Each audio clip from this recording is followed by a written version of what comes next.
Otep, cher Kamit, aujourd'hui c'est questions-réponses. Voilà, je vais tout simplement continuer avec les éléments de réponse par rapport à vos questions. Alors, la première question, que faire quand votre bourreau vous envoie verser une grosse somme d'argent dans son compte? Vous savez, la personne du bourreau, c'est-à-dire que ça signifie quelqu'un dans votre famille, par exemple, qui est louche, qui est sorcier, entre guillemets, et qui est très suspect. Et cette personne vous envoie avec une grosse somme déposée dans son compte. Il y a beaucoup qui vont être tentés de disparaître avec l'argent, mais c'est le piège. Parce que la personne veut. Il a bien préparé l'argent et vous donne. Vous allez disparaître avec l'argent. C'est vous qui allez disparaître. Vous disparaissez avec l'argent, et après vous disparaissez. Parce que la personne vous contrôle déjà spirituellement. Et vous donne l'argent. Donc, fuyez avec, on voit ce que la personne se dit. Donc, voilà. Qu'est-ce que ça va faire? Allez déposer dans son compte. Ne prenez rien. Déposez dans son compte. C'est tout.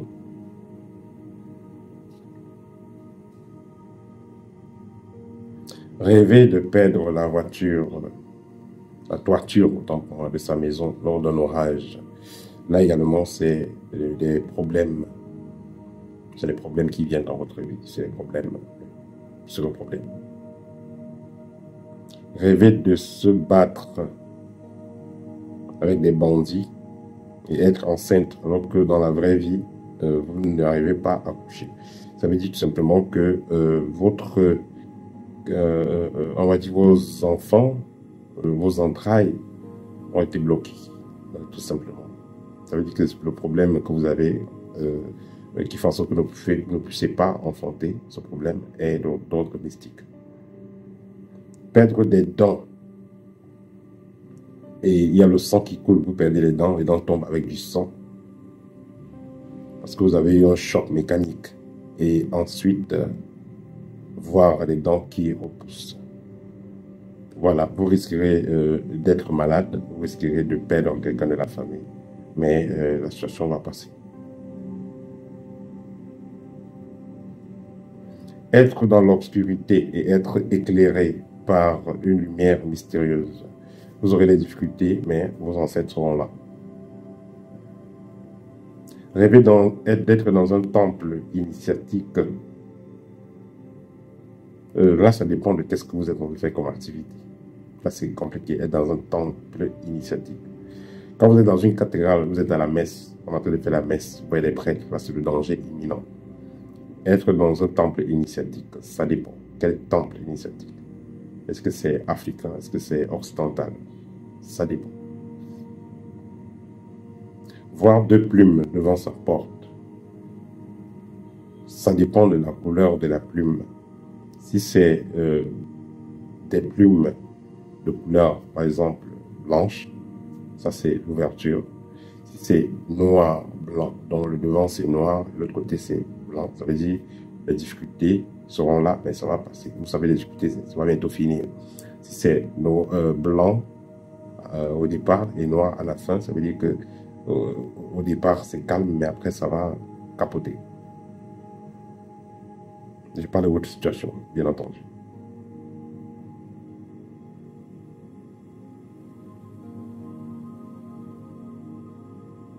Rêver de se faire voler son téléphone. Dans un cas, ça peut être de l'espionnage spirituel, comme par les antennes mystiques. De l'autre côté, ça peut renvoyer juste à une provocation au plan astral. Rêver de cueillir des mangues auprès de son oncle décédé. Là, ça renvoie à la chance, nouvelles opportunités. Voler un document et venir le remettre à l'insu. Il y a quelque chose qui vous intrigue, qui vous intéresse beaucoup. Vous allez chercher à découvrir ça, mais après, ça ne sera pas trop ça. Soit vous avez un problème que vous voulez déclencher, que vous pourrez déclencher. Vous devez tout simplement l'ignorer parce que ça ne servira à rien. Est-ce qu'il est positif de coucher avec une femme en menstrue? Une femme menstruée en période de décharge. Ce n'est pas conseillé de coucher avec une femme monstrueux. Il y a des initiés qui le font, mais ils savent le pourquoi. Mais dans le sens global, ce n'est pas conseillé. Rêvez de voir en rêve tous les défunts de votre famille. Ça dépend de quel type de rituel vous faites à la base. À la base, ça dépend de quel type de rituel vous faites. Qu'est-ce que vous avez fait pour voir cela?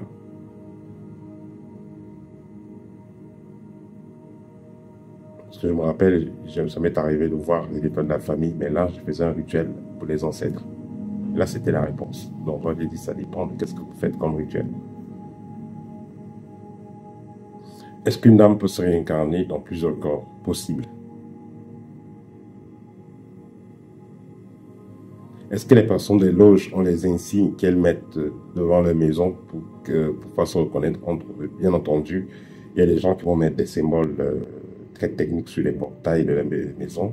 D'autres gens vont mettre certains symboles sur l'entrée de la maison. Vous allez voir l'entrée avec une forme de triangle, parfois 2, 3 triangles, avec triangle carré et tout ça. Vous allez voir, c'est une figure géométrique, c'est très technique. Je ne veux pas trop détailler, mais les connaisseurs le connaissent. Donc, les connaisseurs connaissent, comment on dit souvent. Donc, c'est très possible.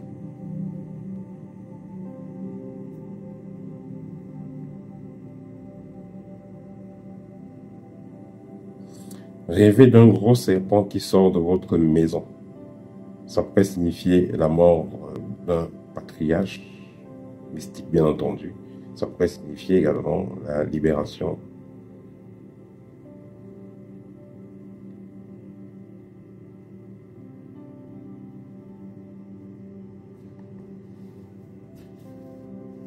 Rêvez qu'un bébé asiatique est assis sur votre lit en train de pleurer et fait pipi. Voilà, qu'est-ce que ça signifie? Vous savez, les rêves aussi, ça dépend des activités que vous faites. Et ça dépend aussi de l'environnement. Ce pourquoi parfois je vous demande de prendre des consultations. Parce que ici, est-ce que c'est... voilà, est-ce que vous habitez dans une maison que vous louez? Est-ce que vous venez de prendre la maison? Est-ce que vous étiez en voyage? Est-ce que vous avez fait un rituel particulier? Voilà. Est-ce que les totems sont invisibles ou visibles?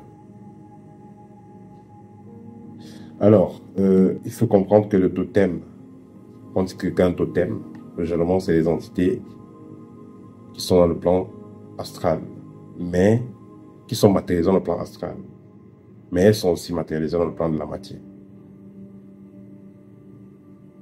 Ça, c'est les totems traditionnels, par exemple, qu'un totem de panthère, il y a un panthère quelque part, il y a un lion quelque part, il y a un éléphant quelque part, qui est connecté à cette personne. Il y a maintenant des totems où, on va dire ici, c'est des esprits désincarnés qu'on a liés à des personnes. C'est les fantômes, c'est les démons, appelez ce que vous voulez, extraterrestres qu'on a liés à des personnes. Ça, c'est le totem que vous allez voir chez les personnes qui sont dans les loges, par exemple. Et ces êtres-là ne sont pas matériels, ils sont uniquement dans le plan énergétique ou éthérique, mais sont très actifs. Les heures miroirs, notez tout simplement que c'est une façon de l'univers de communiquer avec vous pour vous faire comprendre qu'il y a des choses à faire au moment présent. Est-ce que les totems serpents sont tous négatifs? Le totem serpent, c'est assez délicat. Voilà, parce que vous savez, moi j'ai connu quelqu'un au Cameroun qui avait hérité son papa était chef. Il a hérité du totem de son papa qui était le serpent et il se comportait comme un fou. Parfois, en l'arrêtant, le menait à l'hôpital, il pétait les plans parce qu'il n'arrivait pas à gérer ça. Voilà. Donc, le totem serpent, le problème avec, c'est que c'est d'abord un totem qui est facile à avoir. On en a tout le monde. Donc, voilà, à tous ceux qui demandent. Mais le problème, c'est de gérer. C'est un totem qui a des caprices. Et finit toujours par contrôler celui qui l'utilise. Et à un moment donné, vous serez toujours obligé à faire des sacrifices. Les gens le cherchent pourquoi? Pour attirer les chances vers eux, faire briller les entreprises, protéger les demeures et tout. Mais ce totem-là qui vous protège à un moment donné, c'est lui qui commence à vous dévorer. Il y a des totems qui sont positifs, il y en a qui sont négatifs. Mais dans le sens global, ce qui est pratiqué actuellement, la plupart, c'est pas bon.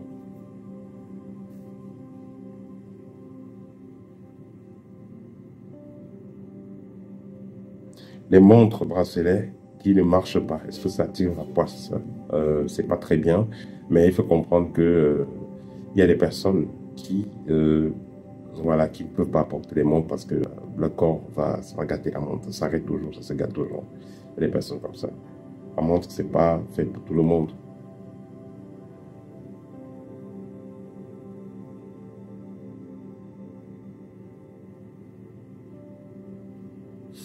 Avoir des rapports en rêve, voilà, faire des rêves érotiques, voilà, faire des rêves érotiques dans lesquels vous avez des rapports, mais vous n'avez pas éjaculé. Est-ce que c'est dangereux? Non, c'est pas dangereux. Ça devient dangereux quand vous avez éjaculé après avoir fait des rapports. Peut-on se déconnecter à un totem? Oui, mais c'est très, très, très compliqué. Mais à la base, quand un totem, il ne veut plus ça, on peut fermer les yeux à ce totem, on peut limiter son action. Mais si c'est les totems, par exemple, pour tuer quelqu'un, on a mis un totem pour nuire à la personne, là, on peut désactiver, dégager les choses.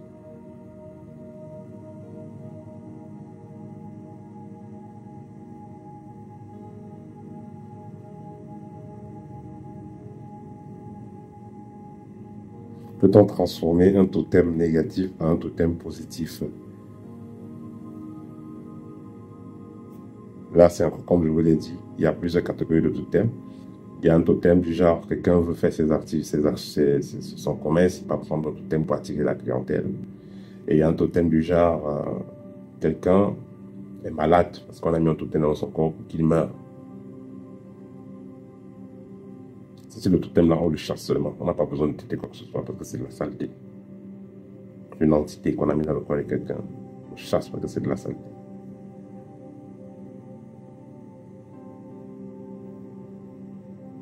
Peut-on naître avec un totem personnel? Déjà, chaque personne qui naît est liée à un animal totem. Il y a des calendriers même pour ça. Il y a beaucoup de choses qui ont fait pour ça. En fonction de votre date de naissance, il y a un totem qui vous correspond. Et là, ce n'est que dans le plan énergétique. Et là, ce n'est pas une connexion concrète en tant que telle. Mais il y a des cas où des personnes vont naître avec des entités près d'eux. Mais là, ce ne sont pas des totems en tant que tels.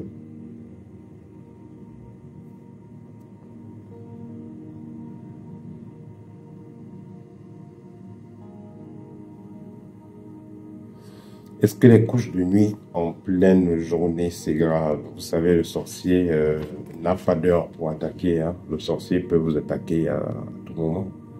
Il n'y a pas d'heure pour attaquer. Donc, les couches de nuit, c'est les couches, c'est-à-dire vous avez des pénétrations, vous avez des paralysies, tout ça. Voilà, là c'est grave, dans tous les cas. Parce que celui qui vient vous attaquer, supposons que vous êtes à New York, et chez vous, il est 14 ou 16 heures de la journée. Quelqu'un vous attaque, lui, il est au fond de mon côté, il est à Baham, il est à Bouddha, il est à, je sais pas, Benjerville, il est à Libreville, il vous attaque, lui, chez lui, il est minuit, il est 4 heures, il est, je sais pas, il est 23 heures, il est 2 heures du matin, il vous attaque. Chez lui, c'est la nuit, chez vous, c'est le jour, il vous attaque.